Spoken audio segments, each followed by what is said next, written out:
Hi everyone, it's Clever Zodiambo here, and today I'll be painting a political artwork. This painting was inspired by the bouts of anti-government protests in early 2024 in Kenya, but of course it speaks to a broader message that transcends this particular series of protests. I'll talk about my thinking behind this painting at the end of the video, but first let's dive into a technical description of my process.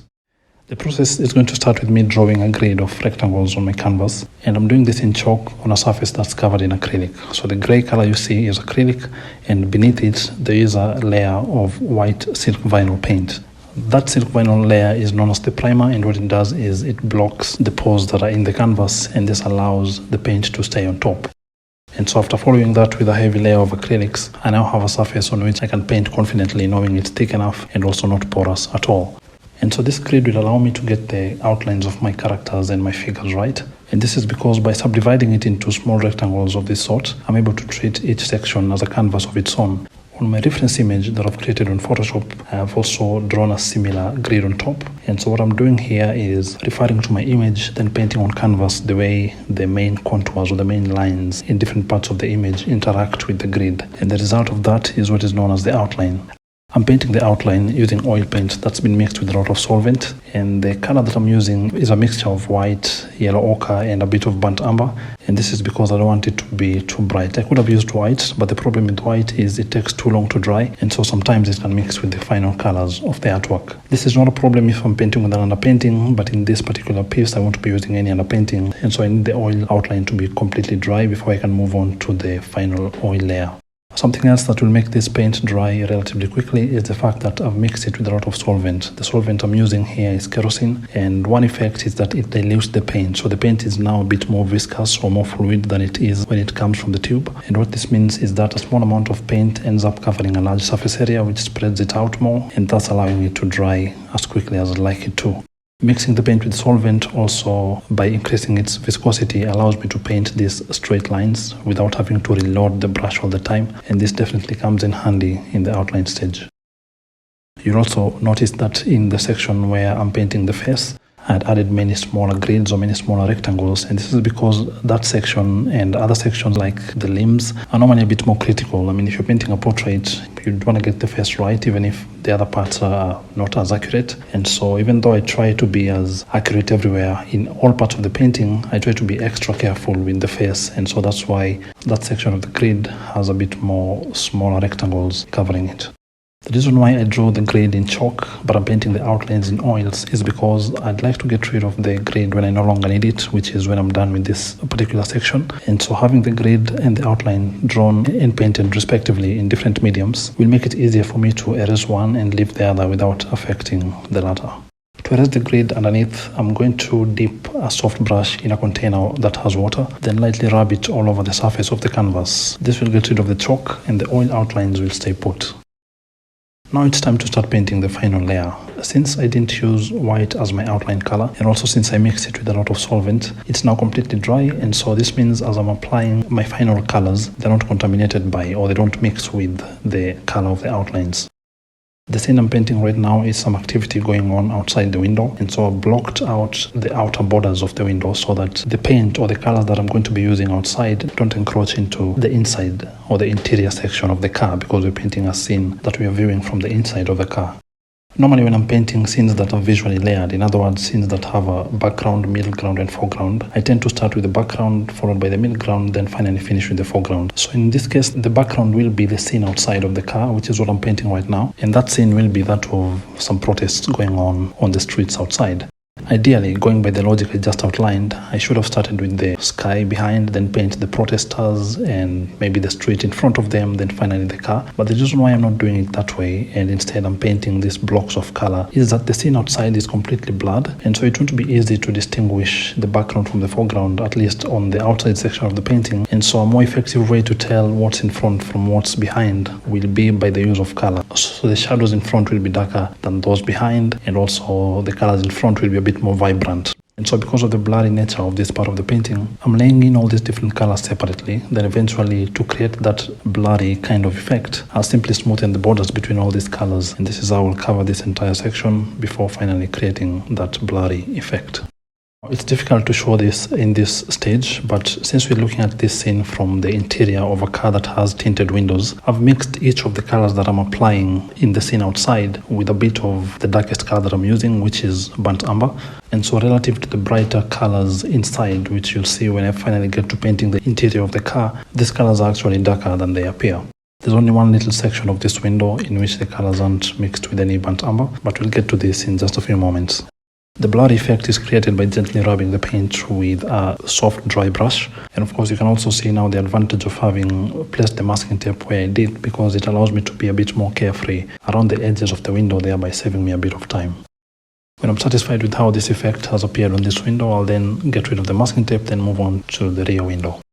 To cover the sections of the foreground that have more organic shapes, like the character I'll be painting a bit later on, and of course the curved top border of the window, I first use a pencil to trace the outlines on the masking tape. Then I'll use a blade to lightly cut out the unwanted section, and of course I do this by taking extreme caution not to damage the canvas underneath, the risk of which is pretty slim given the fact that, like I said earlier, the canvas is covered in first a layer of primer, then a heavy layer of acrylic. And so I'm going to repeat the same process I did with the scene outside the front window. Then afterwards I'll create some effects on the both of them.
The visual effect I'm trying to create on this window is to make it appear as though it's cracked, which explains the little exposed section towards the top right. And so this is the part whose colors I didn't mix with any burnt umber, which is the darkest color that I'm using. And by comparing it with the rest of the window, now you can tell that the glass through which we're looking is black tinted.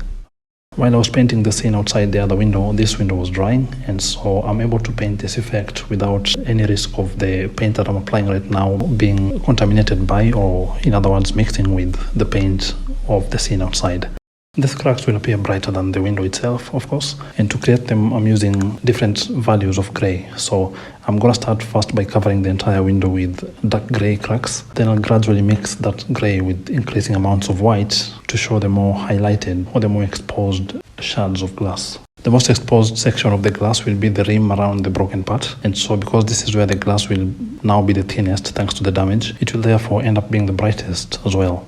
Unlike the scene outside, the glass and now of course the rest of the foreground is in focus and not blurred, and so I'll be using smaller brushes here and I won't need to smoothen the transitions between different sections. The effect on the rear window is different, and this is because I wanted to paint eggs being thrown at the car. As you can tell, there's a protest going on outside, and so that's simply one of the projectiles being hurled at the car. Since these egg yolks, which are apparently abundant, are also on the window, which is pretty much where we are, they also will be in complete focus, and so I won't blur them like I did in the background, even though they are slightly further from us than the guy sitting in the car. I also thought to use egg yolks because they gave me the opportunity to show that the car is in motion. And I'm showing this by painting their trajectory as they drip down the glass in a more slanted fashion, unlike how they'd be falling or dripping vertically downwards if the car was stationary. Another way to show motion would have been to add some motion blur to the scene outside, but the problem with this approach is since I'm painting this particular protesters and I wanted them to be visible, adding motion blur would have reduced them to nothing but a wash of colors flowing horizontally across the screen, and so it would have been very clear that the car is moving fast, but it wouldn't have been clear what's going on outside. Since the eggs are on the outside layer of the window, they still won't be as bright as anything inside, and so I'm still mixing all these colors with a bit of burnt umber, even though it's difficult to tell without any reference point because I haven't yet painted anything inside the car.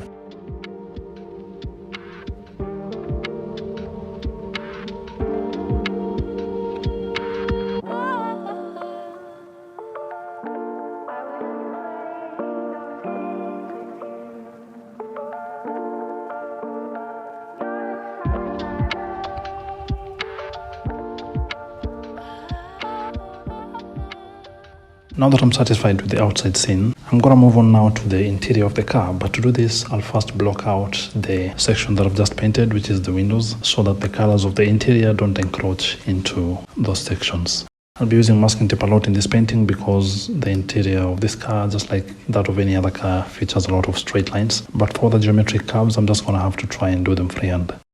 I've also separated the interior of the car into different sections, so I'm working on it section by section as opposed to color by color, and this allows me to fully focus on one particular part and not worry about the paint drying too fast, which is what would have happened if I decided to, say, exhaust all the parts of the car that have one particular color, then move on to the next. I wouldn't have been able to give each part the concentration it needs.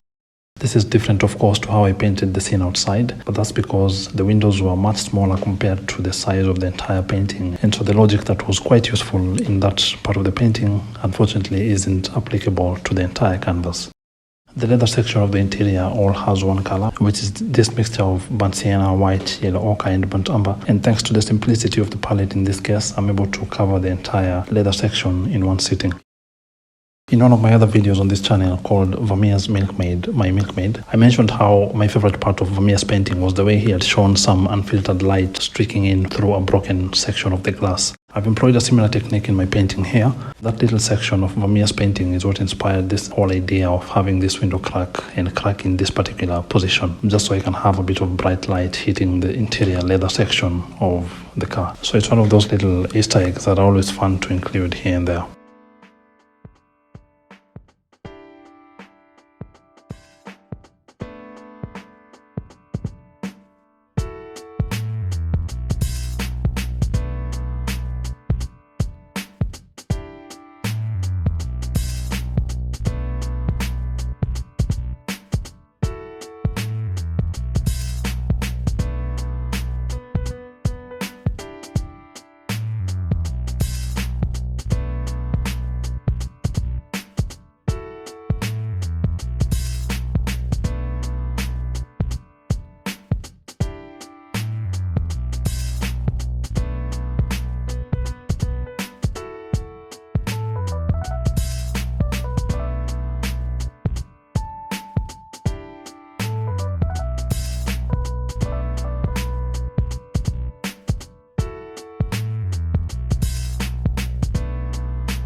I'm painting the seat on which this gentleman is sitting before painting him, so that when I finally get to paint him, the colors that I'll use for him will slightly overlap the sections behind, thereby creating that more realistic illusion of distance, as opposed to if I had started by painting him, then later trying to paint the seat behind him. In some ways, that would have been as difficult as trying to paint the sky behind a tree after painting the tree itself. The lower section of the car is mostly in shadow, so I'm going to be using a lot of burnt umber in this part. And just like I did the upper leather part, I'm going to separate it into small sections, then focus on each of them individually. Even though the general approach I'm using here is not that dissimilar to how I painted the blood section that was outside the window, I need to show a bit more detail in this part because it's closer to the camera and also in focus. But I won't be starting with that much detail, so I'm gonna have to first use big brushes. Then after blending those colors into something that approximates the final look, I'll then come in with smaller brushes and paint the finer details.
We are now in the final section of the car that's behind our character, and after this I'll now peel off the masking tape and start painting the model.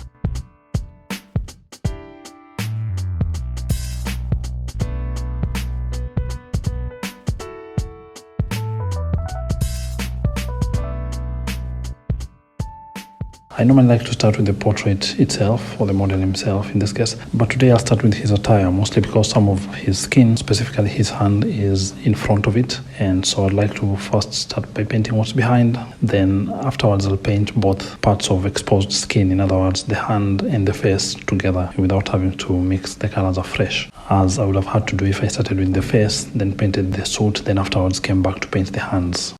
The red tie is going to have some patterns on it, and so part of the reason why I've started with it is so that the red background can dry as I paint the rest of the coat, so that eventually when I come back to paint the patterns, I won't be dealing with a wet background color. I'll skip the collar of the shirt because it touches his skin, and this is so that when I finally come to paint that collar after painting his face, it will overlap that section of the neck that's behind it, the same way his coat is overlapping that section of the chair that's behind it. That's how you create a realistic idea of what's behind what else in a painting.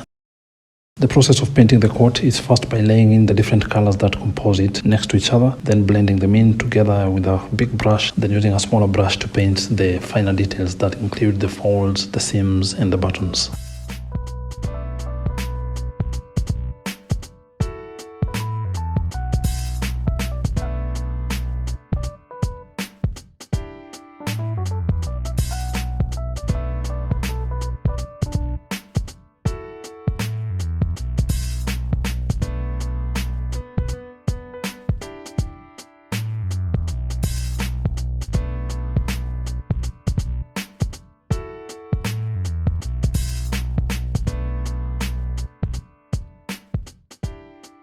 I'll then paint the section of the seat that's next to our good man here, and we'll now finally be able to see these bright colors for the first time in the painting, as opposed to how I was painting them earlier behind the tinted glass. I've colored this seat white just so it can stand out, because it's a pretty dark painting otherwise, and it also kind of curves following his posture, or rather his posture obviously curves following the way the seat is designed, but the choice to make it white is just to make him stand out a bit more in this painting. The final part of the painting is going to be occupied mostly by painting the model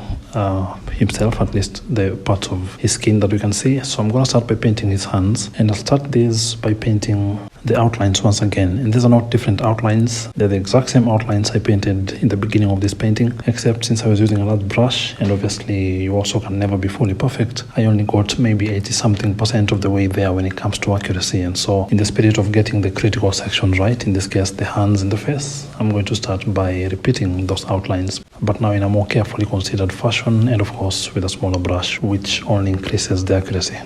And so I'll be applying the skin colors following the new outlines, and the order in which I'll apply this will be by first starting with the shadows, then skipping to the highlights, then finally covering the remaining sections with the midtones.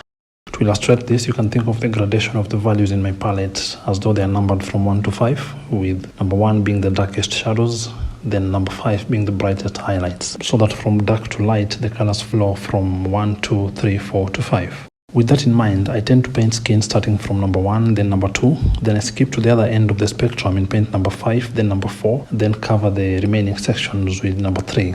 So in other words, the shadows come first, followed by the highlights, then finally the midtones. Of course, the palette isn't really that simple. It normally has maybe at least 7 colors in it, but that's the general idea of the order in which I tend to apply them. After all the sections have been covered in this way, I then come in again with a larger softer brush and use it to blur the edges between the different colors. The immediate effect is for the hand in this case to end up looking blurred, but of course that's not the effect I'm going for. And so the purpose of smoothing these colors this way is just so that I can have a smoother background to work on top of which I'll then use smaller brushes to make the hand look as though it's just as much in focus as the rest of the model. I'll then use the same process to paint his face, and maybe at the end of this you'll be able to recognize this guy if you haven't already.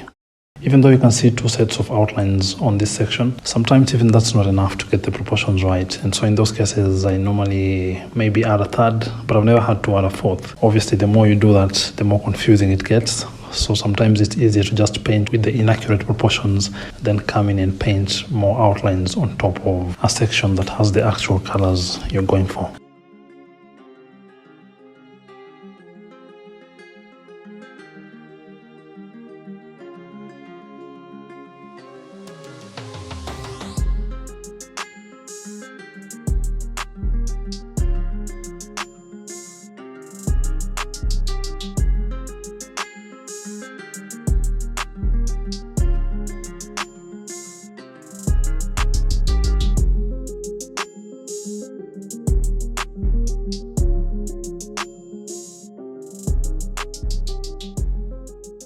The colors I'm using for the skin tone are more vibrant than they naturally are, and that's just because I tend to have a preference for that kind of saturation. But in any case, I try not to deviate too much from a more believable skin tone.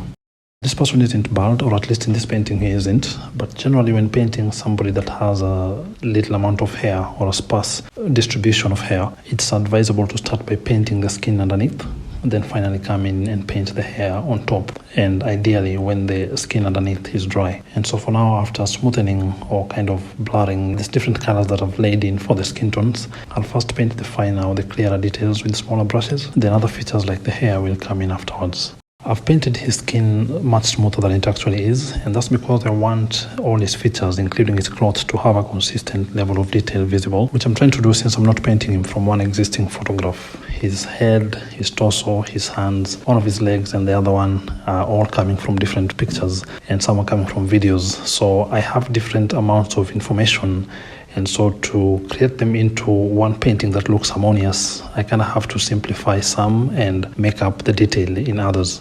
To paint the hair, I'm using a process that involves a lot of friction, and this is why I had to wait for the skin underneath to be fully dry, because otherwise, with the amount of pressure that I'm applying on the canvas, I would have been scraping off paint from underneath if I had been doing this immediately after painting the skin. There's a bit of grey hair showing as well, but I'm trying to be subtle with this for the reason I've just outlined. And even after painting these hairs as crisp as they look, I'm using a bigger brush to kind of dampen the level of detail that's visible. Now you can see why I waited to paint the shirt afterwards. It's much easier to have it cut through the section behind it, as opposed to if I was trying to carefully paint the skin without smearing any paint on top of the white shirt. And in case you're wondering why I didn't take my own advice, there's a whole week between the time when I'm painting this shirt sleeve right here and when I'll come back to paint the watch. But before then, I'm gonna move on to first painting the patterns on the tie, because by now the tie is fully dry, so I'll be putting in these colors without any fear or any worries that have to do with the red background interfering with the bright blue colors of the patterns.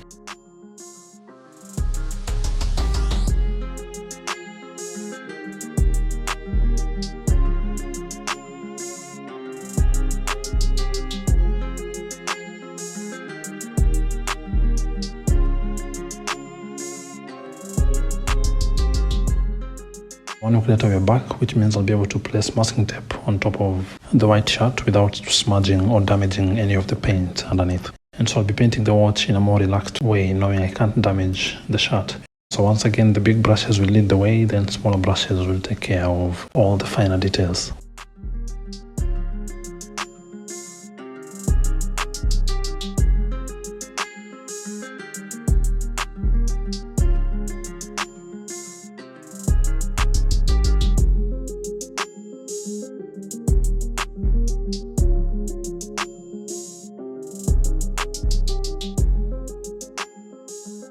With the smaller brush, there's less risk of messing things up, so I can also get rid of the masking tape and proceed. Now I realize the level of detail in the watch is at odds with the rest of the figure, and this is because I figured that the only way to show that it's an expensive watch would have been to show the watch in a bit of detail, which is of course a made-up sense of reality, but I don't think that in light of what I'm painting here, that's wildly off the mark. In this painting you can see a lot of things have kind of come together in an almost too perfect way, but again that's where creativity comes in. So in this case that's just my attempt at bringing in different activities together to kind of communicate a certain message.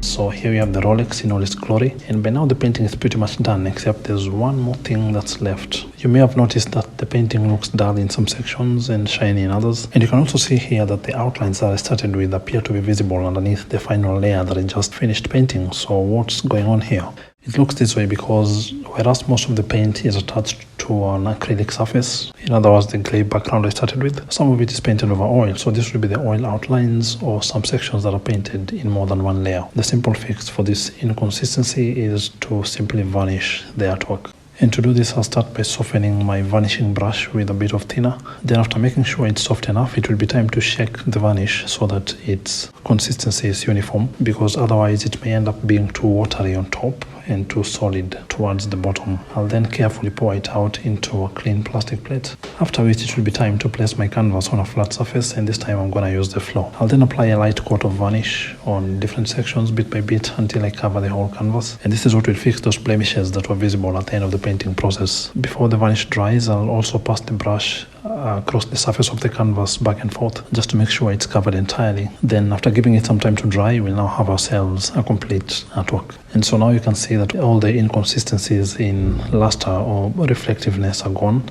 and the painting for the first time looks uniform. The title of the painting, They Won't Remember, is inspired by a scene in the 2001 original version of The Office, whereby the manager, David Brent, is confronted about a lie that he's just told his employees, and he's basically asked what he'll do when they find out he lied to them, to which he responds, "They won't remember." So this line, and of course the anti-femicide protests in early 2024 and the finance bill protests in mid-2024 in Kenya inspired this particular painting, whereby the government's response to the concerns of the protesters was one of indifference, if not complete nonchalance. And so in the painting I'm showing a politician who knows that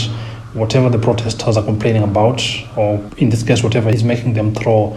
rocks and eggs and whatever else at his motorcade, will be forgotten by the time the next election cycle comes around. This kind of scoffing response to the voters isn't something that applies only to the 5th president of Kenya, William Ruto, who's the character I've painted in this painting,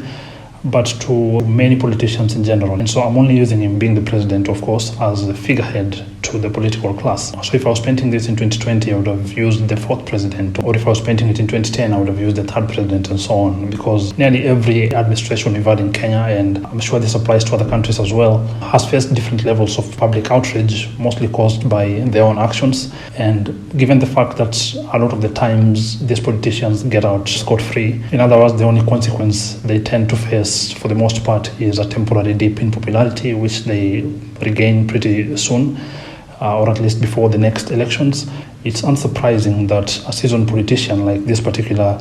character I've painted today can have such a tepid response to the cries of the people who put him and the rest of his class in office. And so that's why we have here somebody whose motorcade is being pelted with all sorts of projectiles, but is happily riding with a smirk on his face, knowing from experience he'll probably get away once again with whatever the people are complaining about. And so this painting is my observation to this kind of relationship between the voter and the politician. And of course now I'll leave it to you, the viewer, to make your own interpretation of what this painting says to you. I hope you enjoyed the process. Until next time, thanks for watching.